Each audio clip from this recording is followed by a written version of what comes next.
ভাই আমি বুঝি না পরীক্ষার মধ্যে কিছু পোলাপাইন এত নিখুঁত ভাবে চুরি কেমনে করে। না মানে এদের চুরির টেকনিক দেখলে তুমি কনফিউজ হয়ে যাইবা যে এরা এক্সাম দিতে আইছে নাকি কোনো গুরুত্বপূর্ণ সিক্রেট মিশনে আইছে। মানে এরা পরীক্ষার মধ্যে এত নিখুঁত ভাবে চুরি করে যে মনে হয় ধুম 3 মুভির ডাইরেক্টর এই হালার পুত্রাই আসলো। প্রথমত এই হালার পুত্রা চোখের জায়গায় দূরবীন লাগায় ঘুরে। মানে হালার পুত ফিফথ বেঞ্চে বসে ফার্স্ট বেঞ্চের খাতা কেমনে নকল করে ফেলা এইটা আমার মাথায় ঢুকে না। আমি তো আমার সামনের বেঞ্চের কপি করতে গিয়ে হিমশিম খেয়ে যাই ভাই। আর এই মাঙ্গের নাতি একজনের খাতা পাইলে হইছে মিনিটের মধ্যে কপি পেস্ট করে ছাইরা দিব। তার উপরে ওই মাঙ্গের নাতি গুলার আল্লাহ কলিজা দিছে এক একটা 24 হাত লম্বা। মানে যেই পরীক্ষার মধ্যে সামান্য জিনিসপাতি নেওয়ার ফাইল এলাও করে না সেই পরীক্ষার মধ্যে স্মার্ট ওয়াচ নেওয়া যায়, ফোন নেওয়া যায়। আরে ফোন তো হেরার অবস্থা দেখলে মনে হয় হালার পুত্রা সুযোগ পাইলে পুরা গেমিং পিসি লইয়া যাইবো। এইগুলাই নাও শান্তি হইব না। মাঙ্গের নাতিরা সারা রাত ধরে কষ্ট করে নকল বানায়া ওইগুলা হেরার মুজার ভিতর থেকে শুরু করে জাইঙ্গার ভিতর পর্যন্ত ঢুকায় রাখে। মাঝে মধ্যে মনে হয় এত কষ্ট করে যদি নকল না বানায় যদি একটু পড়তি তাইলে তো সত্যি সত্যি পাশ করে যেতি। আর হেরার কাছ থেকে কখনো নকল নিও না রে ভাই। হেরা বাংলা পরীক্ষার দিন এ স্কোয়ার প্লাস বি স্কোয়ারের সূত্র নকল নিয়ে আসে। এখন তোমরা কি মনে করতেছো হেরা এত নকল নিয়ে ধরা পড়ে যাইবো?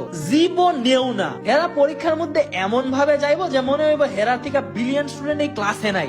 আর স্যার যদি সন্দেহ করে হেরার দিকে একটু তাকায় যে হেরা হয়তো নকল করতেছে তাইলে হেরা এমন অ্যাক্টিং করবো যে হেরা কিচ্ছু বুঝে না। মানে ভাজা মাছি উল্টে খাইতে পারে না। শাকিব খান ফেইল অ্যাক্টিং ভাই। বাট স্যার যদি 0.01 সেকেন্ডের জন্য যদি অন্যদিকে তাকায় তখনই হালার পথে জাইঙ্গা থেকে নকল বের করে বুলেটের গতিতে লেখা শুরু করবো। কি ভাবতেছো এই ধরনের নকল আমরা দ্বারা করা সম্ভব? আমি তুমি যদি এটা ট্রাই করতে চাই তাহলে আমরা আর এক্সাম দেওয়া লাগবো না। স্যার আস্তে করে আমরা খাতাটা নিয়ে রেখে দিব। তারপর কাইন্দ 20 মিনিট ধরে স্যার খাতাটা দিয়া দেন আর হইব না ভুলে গেছে। কারণ দুনিয়ার যত চিটিং তো আমরা করি তাই স্যার খালি আমরার দিকেই তাকায়া থাকে। আমাদের রে ভাই পড়াশোনা কইরাই পাস করা লাগবো। কারণ আমাদের রে ভাই ওগো মতন এত গড গিফটেড ট্যালেন্ট নাই যে স্যারের নাকের তলা দিয়ে নকল করে ফেলাই দেয় আর স্যার টেরই পায় না। এইগুলা এক একটা চোর না ভাই, এক একটা আর্টিস্ট। কিচ্ছু কর নাই রে ভাই, কষ্ট তো তখনই লাগে যখন কষ্ট লাগে। তোমাদের মতো যদি এমন আর্টিস্ট ফ্রেন্ড থাকা থাকে তাইলে রে ভাই ওই লেজেন্ডারি ভিডিওটা শেয়ার করো আর এইরকম ভিডিওর জন্য ফলো মারো।